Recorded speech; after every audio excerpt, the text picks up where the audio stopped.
Okay, once again, I'm interviewing for Principles of Entrepreneurship. I'm sitting down here with my boy Austin Barton, and we're here to talk about furniture manufacturing. Now, Austin, why don't you tell us a little bit about yourself? I'm a second-year civil engineering student here at the University of Florida. I use furniture every day, so that makes me kind of an expert on this subject. I enjoy long walks on the beach, and that's about it. Okay, well, thank you for including the last topic. That was very nice to know about you. So, in recent news, we all know Donald Trump's been elected president of the United States. This is true, my president. Yep. And, well, he has proposed strengthening our borders along our neighbor Mexico. Smart.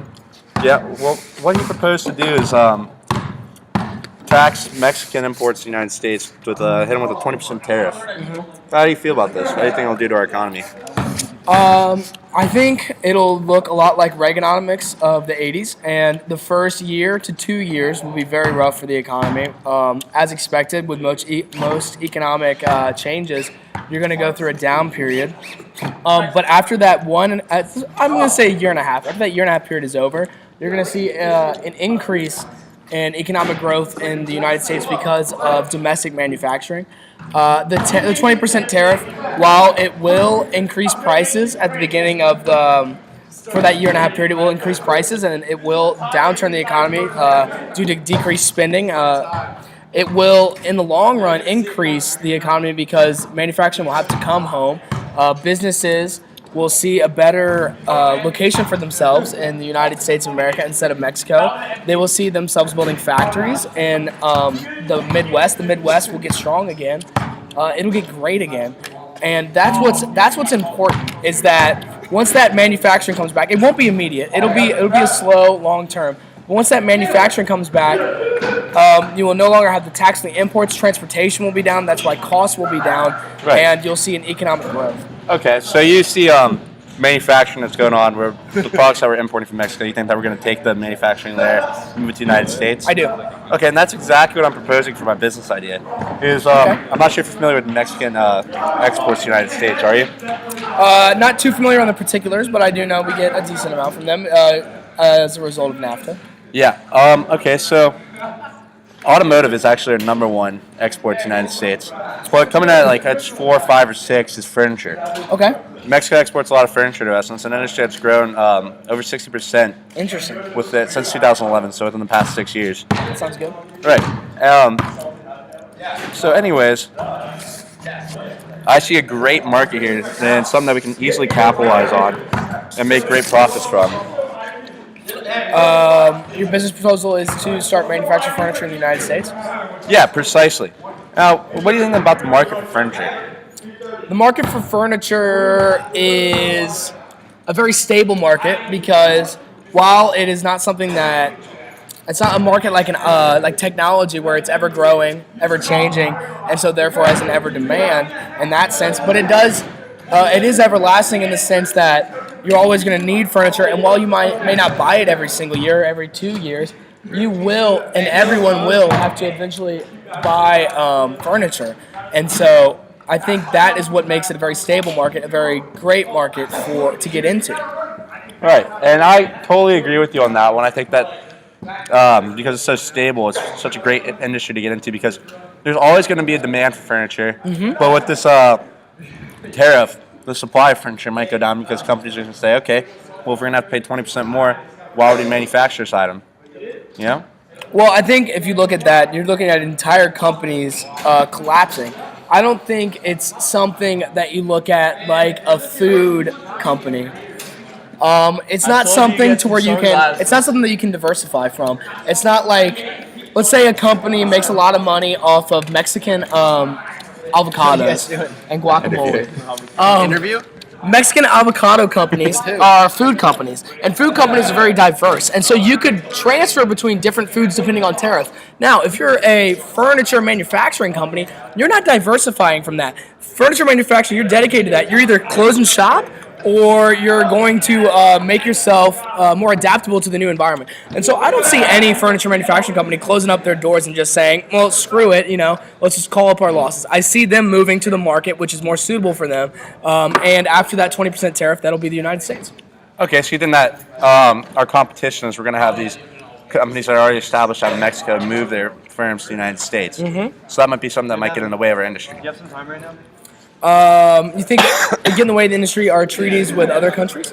No, not treaties necessarily, but I mean, right now our whole business is centered off the fact that it's tax. So what we're trying to do is we're trying to make an American-made product and sell it at the same price or possibly even cheaper than the Mexican-made counterpart. And, I think that people will gravitate towards that because people love made in America. I agree. I think once you put that stamp on anything, people are going to buy it if it's something that is on the tipping point. Like, let's say it's a want item more than a need item. You're going to choose something that's made in America because it makes you feel better about yourself. It's that whole psychological, I did something for my country by spending $200 on a sofa that I don't really need.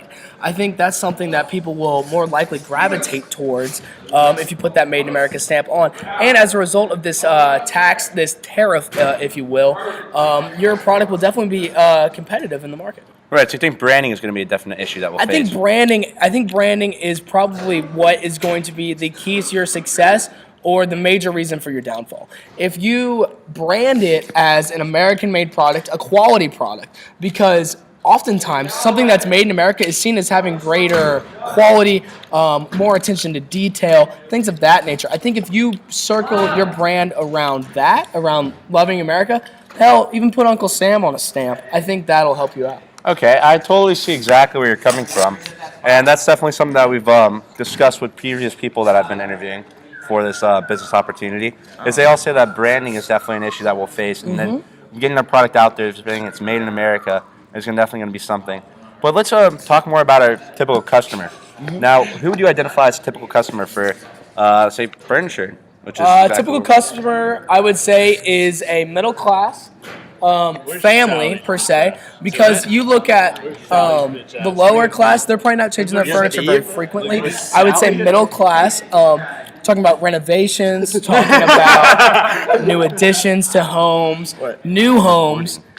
Whatever it takes, I think that's going to be your average customer. So you want to brand it towards them, what's important to them. I think that's going to be key to your success. Yeah, I agree. That's definitely a major key to success right there. Is major key alert. Yeah, it's just advertising this towards our the demographic that we're trying to appeal to, which is, of course, going to be the middle class, upper middle class, because they're going to be the ones that are buying new furniture, not used furniture off Craigslist and places such as that. I agree with that. So we're definitely going to have to market that towards them to suit their needs.